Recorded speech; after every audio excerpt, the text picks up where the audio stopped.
আসসালামু আলাইকুম প্রিয় সাংবাদিক ভাইয়েরা। আমার নাম মাওলানা মোহাম্মদ নুরুল ইসলাম। আমাদের বাড়ি উত্তর চরমানিকে 1 নম্বর। যে রায়হান মারা গেছে। রায়হান হলো আমার চাচাতো ভাই করে ভাতিজা। তো এই রায়হানের পরিবারের সাথে এবং রায়হানের ভাইয়ের সাথে, রায়হানের বাবা না আব্দুল রাজ্জাক মির, এদের সাথে আমাদের সাথে জমা জমি নিয়ে দীর্ঘদিন পর্যন্ত এই মামলা মোকদ্দমা চলতেছে। পরবর্তীতে এই জমিনে আমরা রায় পাইছি।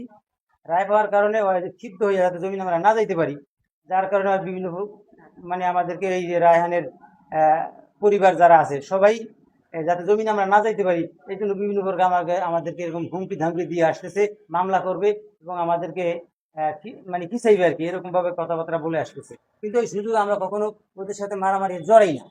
কিন্তু আজ 3 অর্থাৎ মার্চ মাসের 3 তারিখে একটা ঘটনা কেন্দ্র করিয়া এই রায়হানের ভাই বেরাদাররা একটা আমাদের প্রতি মানে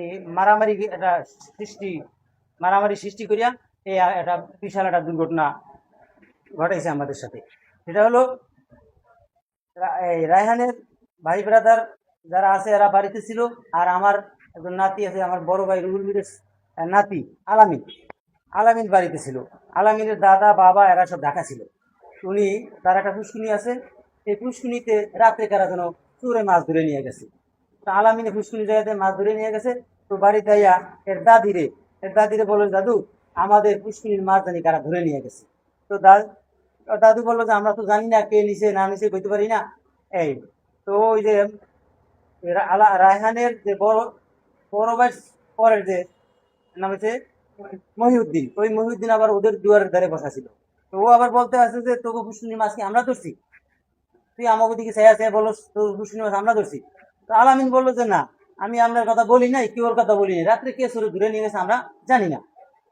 তখন তুই এলা আমাকে দিকে চেয়ে চেয়ে কসকা, এই কথা কই মানে আলামিনের মানে কয়েকটা থাবর সুপার লাগিয়ে দিছে। এই থাবর সুপারের পরেই এই রায়হান সহ এবং রায়হানের ভাই বেড়াদার যারা আছে ঘরের ভিতরে এরা দৌড়ে এই আলামিনে আবার বেদম মারপিট করছে। তো পাশের বাড়ি আমার ভাইয়ের বেটা আসিল আরিফ। আরিফ ওর ঘরে ঘুমানো ছিল, চিৎকার পাতলা হইন দৌড়ে এসে ছাড়াইতে গেছে। ছাড়াইতে যাওয়ার পরে ওই যে রায়হানের বড় ভাই শাহাবুদ্দিন আইয়া আরিফের মাথা বাসে একটা কোপ দিছে, প্রায় 3 ইঞ্চির ওভার কাটতে গেছে গিয়া মাথাটা, এবং ওর সাথে সাথে ঢুইলা পড়ে গেছে গিয়া। ওখান থেকে আমরা মানে ওরা হাসপাতালে, পার্শ্ববর্তী যারা আসিল লোকজন এরা হাসপাতালে নিয়ে এসে, আমি আসছিলাম বাবুপুরে এসে থাকি, মতি করি। ওখান থেকে খবর পেয়ে আমি আসছি। ওখান থেকে আইয়া আমি সর্বস্ব নিয়ে গেছি। এরপরে এরা চাইতেছে এই যে এই ছেলেটা, এরপরেও দীর্ঘদিন কোনো পক্ষের থেকে মামলা হয়েছে। মামলা হওয়ার পরে প্রায় গত মাসের 25 তারিখে এই রায়হান ব্লাড ক্যান্সারে আক্রান্ত হইয়া সে মারা গেছে।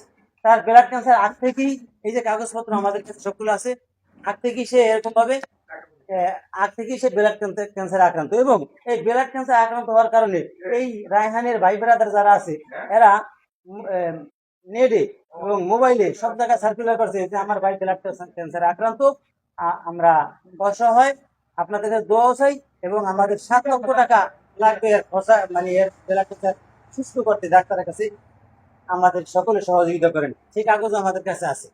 এই এবারে বিভিন্ন জায়গায় এরকম ভাবে টাকা পয়সা উঠেছে। এই যে যেই হাসপাতালে যেই স্কুলে লেখাপড়া করছে ওই স্কুলের শিক্ষকরাও টাকা উঠিয়ে দিছে, এবং সব মানুষ ওর জন্য দোয়া করছে, আমরাও দোয়া করছি যাতে একটা লোক বেঁচে যায়। কিন্তু যখন মারা গেছে, মারা যাওয়ার পরই যেহেতু আমাদের সাথে জমা জমি নিয়ে একটা দ্বন্দ্ব আছে, এই যে এইটা মানে মানে এটার প্রক্রিয়া জানার জন্য করছে কি, এই রায়হানে মারা যাওয়ার পরে মানে মিথ্যা কথা বলতেছে যে আমরা ওরে পিড়ে মারছি, অর্থাৎ আগে যে মারপিট করছি সেই মারপিটে মারা গেছে। কিন্তু আসলে তা নয়, বরঞ্চ আগ থেকে ওর ব্লাড ক্যান্সার ছিল।